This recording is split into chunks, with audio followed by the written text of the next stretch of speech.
I want to turn now to the Ukraine. The standoff in the Ukraine at a fever pitch this morning, with the people of Crimea voting on how much to pull away from the Ukraine and towards Russia, and Russian troops making moves to strengthen their presence across the region. ABC's Alex Marquardt is right in the middle of it all, and he joins us now. Good morning, Alex. Good morning, George. Voters have been coming to polling stations like this one across Crimea all day. There is little suspense in this historic vote. Crimeans, those who aren't boycotting, expected to vote overwhelmingly in favor of joining Russia. Amid new fears, President Putin is looking to expand his grip in Ukraine.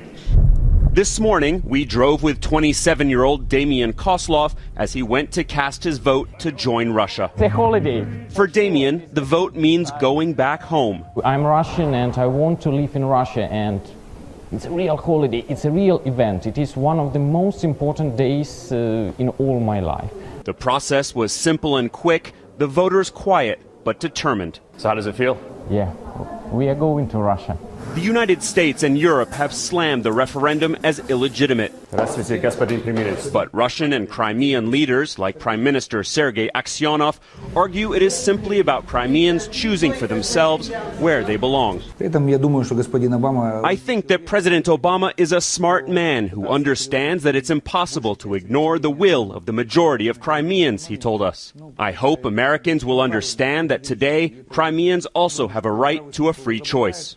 Already, the international focus is shifting from Crimea to eastern Ukraine.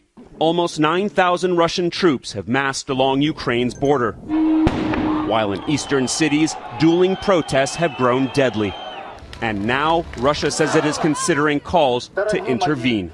In the first sign that Russia may be moving beyond Crimea, scores of Russian troops have seized a natural gas terminal outside Crimea in Ukraine. We've learned that Ukrainian troops have surrounded the area, setting up a tense and potentially explosive standoff.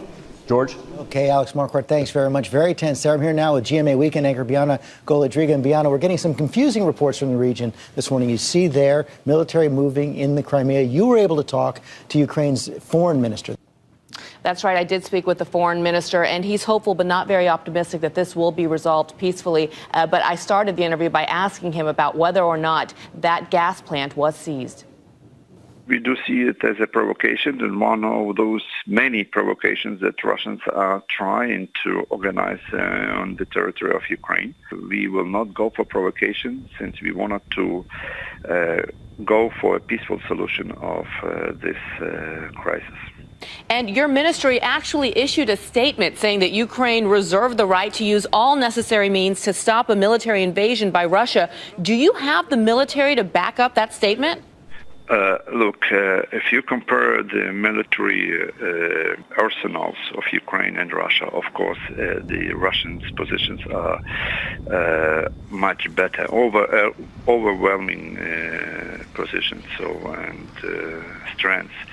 But however, what we have on Ukrainian side, something that is very important in confrontations, and this is that all the nation is proud of, is the spirit of Ukrainian people. And on a scale of 1 to 10, 10 being the height of war, where would you say you feel the situation is right now?